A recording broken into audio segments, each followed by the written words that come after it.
हाय स्वागत है फिर से एक और नए वीडियो में। इस वीडियो में डिस्कस करने वाले हैं क्वेश्चन पेपर 2023 जो लास्ट ईयर का क्वेश्चन पेपर था। आप PYQ में देख लेना, 2023 फाइनल एग्ज़ाम करके कुछ ऐसा है टॉपिक। तो ये क्वांटम मैकेनिक्स का जो क्वेश्चन पेपर आया था उसमें टोटल नंबर्स ऑफ प्रॉब्लम्स 7 और 8 थी, और उन 7-8 प्रॉब्लम को सॉल्व करने के लिए हमको कुछ पर्टिकुलर फार्मूलेज की नीड थी। अगर वो फार्मूले हमारे दिमाग में रहते हैं और थोड़ा सा कॉन्सेप्ट अगर रहता है दिमाग में, तो हम वो क्वेश्चन पेपर बहुत आसानी से सॉल्व कर सकते थे।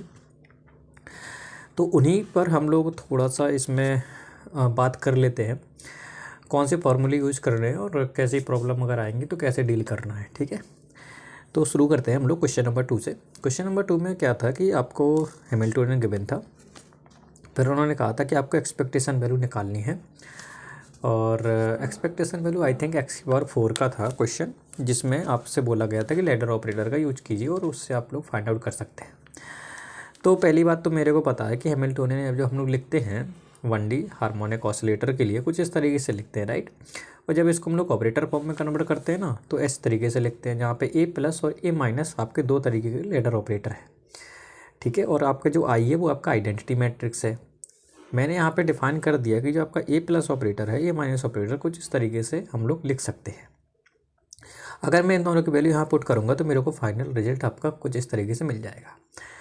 तो क्वेश्चन में यही बोला गया था कि आपको x⁴ की एक्सपेक्टेशन वैल्यू फाइंड आउट करनी है with the help of ladder operator, या फिर अगर लैडर ऑपरेटर को नहीं बोला गया है या हैमिल्टनियन आपका डायरेक्ट इस तरीके से, तो इसका यूज करके हम लोग एक्सपेक्टेशन वैल्यू निकाल सकते हैं। और अगर ये नहीं बोला गया, इस तरीके से डिफाइन किया गया हैमिल्टनियन, तो इसकी हेल्प लेना है और लैडर ऑपरेटर हमको फाइंड आउट करना है। लैडर ऑपरेटर से हम लोग एक्सपेक्टेशन वैल्यू हम लोग फाइंड आउट कर सकते हैं आसानी से। ठीक है, तो ये आपका फॉर्मूला यूज होगा। वहाँ पर हम लोगों ने मैंने डिफाइन कर दिया कि A+ क्या है और A- क्या है, तो ये फॉर्मूले आपको याद होने चाहिए। Got it. यहाँ पे आप देख सकते हैं, यहाँ पे A+ है तो यहाँ माइनस आ गया, A- है तो यहाँ A+ आएगा, बाकी फॉर्मूला सेम है। फिर अगला क्वेश्चन नंबर 3 जो था उसमें I think Heisenberg equation of motion पूछा गया था। तो मेरे को मालूम है कि किसी ऑपरेटर को, अगर मेरे पास कोई हर्मिशियन ऑपरेटर है लाइक A, मैंने कोई ऑपरेटर A माना, और अगर उससे रिलेटेड हमको equation of motion find out करना है तो हम लोग किसका यूज करते हैं, हाइजेनबर्ग इक्वेशन का। हाइजेनबर्ग पिक्चर का हम लोग यहाँ पे एप्लीकेशन पढ़ते हैं इस तरीके की प्रॉब्लम को सॉल्व करने के लिए, तो ये इक्वेशन आपको मालूम होनी चाहिए। आई थिंक क्लासिकल मैकेनिक्स में भी ये चीज़ आप लोगों ने पढ़ी होगी, जब हम लोग कंजर्व क्वांटिटी की बात करते हैं ना, तो इस इक्वेशन का हम लोग यूज करते हैं वहाँ पे, राइट। तो इस तरीके का आप लोग क्वांटम मैकेनिक्स में भी ये चीज़ फॉलो करते हो, जिसका नाम दिया गया था हाइजेनबर्ग इक्वेशन ऑफ मोशन। ठीक है, तो यहाँ पर एक ही जगह आपका कुछ भी हो सकता है, ऑपरेटर P भी हो सकता है, ऑपरेटर X भी हो सकता है, कुछ भी हो सकता है। अगर आप उससे इक्वेशन ऑफ मोशन पूछ रहा उसके टर्म्स में, तो आप लोग इस तरीके को फॉलो करोगे। हो सकता है कि आपसे पूछा जाए कि भाई एट टाइम T पर इसकी वैल्यू बताइए, तो आप क्या करोगे, ये चीज़ निकाल के इसको इंटीग्रेट करोगे और आपका फंक्शन टाइम के फंक्शन में इसकी वैल्यू आ जाएगी। ठीक है, तो उस क्वेश्चन में आई थिंक X के बारे में पूछा गया, तो आप लोग इस तरीके से फॉर्मूला यूज करोगे तो आसानी से प्रॉब्लम सॉल्व कर लोगे।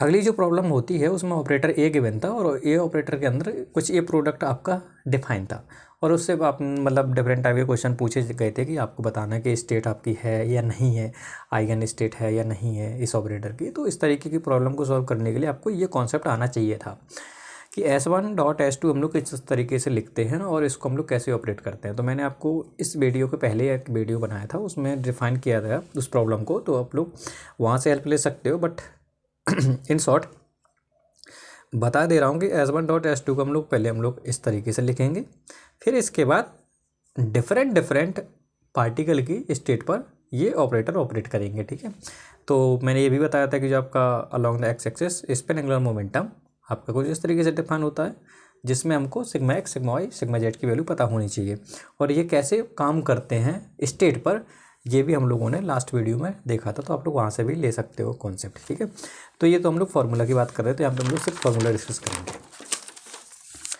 अगली जो प्रॉब्लम आती है, अगली प्रॉब्लम में आपका हैमिल्टनियन गिवन है और कुछ आपकी स्टेट्स भी गिवन है। तो आपको पूछा गया था कि आपको इसकी आइगन वैल्यूज़ बताइए, आइगन वैल्यू बताना है, या फिर अगर आप मान के चलो आपका हैमिल्टनियन मैट्रिक्स के फॉर्म में गिवन है और अगर मैट्रिक्स के फॉर्म में गिवन है और आपसे क्वेश्चन पूछा जाता है कि आइगन वैल्यू आइगन फंक्शन बताइए, आइगन वेक्टर बताइए, तो आपको करना क्या है, ये कैरेक्टरिस्टिक्स इक्वेशन आपको मालूम होनी चाहिए। हम लोग एमपी में पढ़ते हैं मैथमेटिकल फिजिक्स में, तो अगर हैमिल्टोनियन मैट्रिक्स के फॉर्म में तो यहाँ से भी हम लोग ये चीज़ आसानी से निकाल सकते हैं, eigen value and eigen function.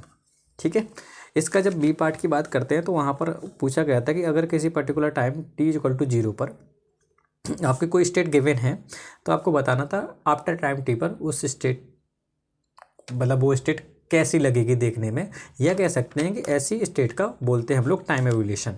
और टाइम एवोल्यूशन के लिए जो ऑपरेटर होता था वो हमारा इस तरीके से होता था, ये यूनिटरी ऑपरेटर, राइट, ये हमारा ऑपरेट होता था इस स्टेट में, तो हमारा जो रिजल्ट आता था वो कुछ इस तरीके से आ जाता है। ये हमारी है एट टाइम t=0 पर, और ये जो कंप्लीट स्टेट बनाई गई ये टाइम t पर है। यहाँ पर जो e है वो आपका आइगन वैल्यू ऑफ h है। तो पहले करेंगे क्या, क्वेश्चन से हम लोग अगर हैमिल्टोनियन गिवन है तो हम लोग हैमिल्टोनियन की आइगन वैल्यू निकाल लेंगे, यहाँ पे पुट कर देंगे, और जो हमारी एट टाइम t=0 पर स्टेट है वो रख देंगे, तो ये हमारा आंसर हो जाएगा। ठीक है, अगली बात जो हमारे क्वेश्चन नंबर इसी के सी पार्ट में पूछा गया था कि दो स्टेट आपके कुछ, मतलब बहुत सारी स्टेट गिवन है। ठीक है, फिर उन्होंने बोला कि भाई मैट्रिक्स रिप्रेजेंटेशन बताइए इसका। तो करना क्या है, इस स्टेट के करस्पॉन्डिंग मैट्रिक्स रिप्रेजेंटेशन हम लोग कैसे लिखते थे ना, ये मैंने ट्रिक बताई थी कि आप लोग ऐसे लिख सकते हो। करना क्या है कि सारी स्टेट इस उसमें लिख लीजिएगा आप लोग कैट फॉर्म में, और नीचे इस साइड आपको ब्रा फॉर्म में लिख लेना, फिर सिंपली ऑपरेट कराना। ये ऑपरेट होगा इस पर, ठीक है, इसी प्रकार ये ऑपरेट होगा, फिर इसके बाद आपको इसको ऑपरेट कराना है, तो आपको एलिमेंट कुछ इस तरीके से मिल जाएंगे, है ना। तो इसको ऑपरेट कराओगे, फिर इसके साथ इसका प्रोडक्ट कराओगे तो आपका आंसर आ जाएगा। ठीक है, तो इस प्रकार से आप लोग मैट्रिक्स एलिमेंट निकाल सकते हो। तो मैंने आपको जस्ट थोड़ा सा हिंट दे रहा हूँ कि प्रॉब्लम कैसे आप लोग सॉल्व करोगे। नेक्स्ट प्रॉब्लम में पूछा गया था कि आपका मतलब जो आपका ऑपरेटर है, कोई भी नया ऑपरेटर मिला, अगर वो पूछा जाए कि ये टाइम इंडिपेंडेंट है या नहीं है, या कांस्टेंट है या कंजर्वे नहीं है, तो उसके लिए simple Heisenberg equation of motion निकालते हैं। अगर मान के चलो ये ऑपरेटर इंडिपेंडेंट ऑफ टाइम है, और अगर इंडिपेंडेंट ऑफ टाइम है तो ये क्वांटिटी भी जीरो आएगी, ये क्वांटिटी भी जीरो आएगी। इसका मतलब क्या है कि उस ऑपरेटर का अगर हम लोग कम्यूटेटर ब्रैकेट निकाले विथ हैमिल्टोनियन, तो वो आंसर कितना आना चाहिए, जीरो आना चाहिए। तो इस तरीके से हम लोग ये चीज़ प्रोसीड करेंगे अगले क्वेश्चन में। ठीक है, इसके जो नेक्स्ट क्वेश्चन में बात की गई थी उसमें आपसे J1 और J2 गिवन था।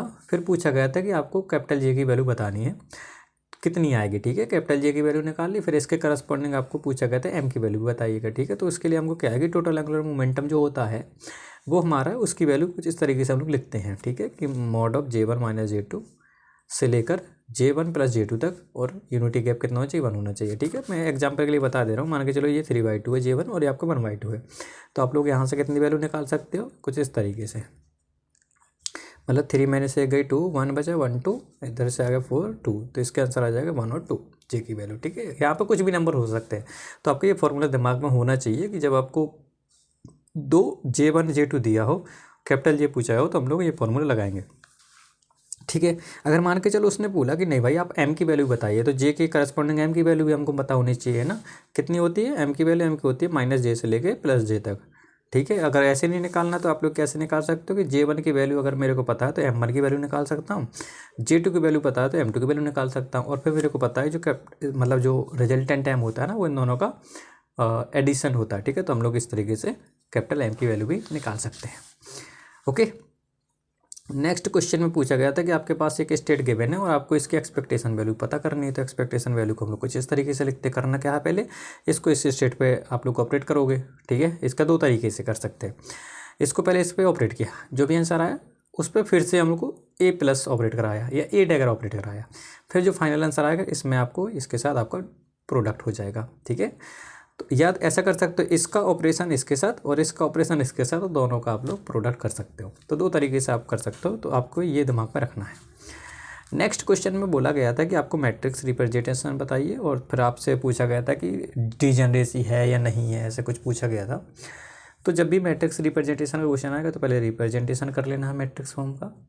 आइगन वैल्यूज निकालने के लिए बोला है तो उस मैट्रिक्स की आइगन वैल्यू आपको पता है कैरेक्टरिस्टिक इक्वेशन से, और अगर आइगन वैल्यू पता है तो करस्पॉन्डिंग टू आइगन वेक्टर्स भी निकाल सकते हो।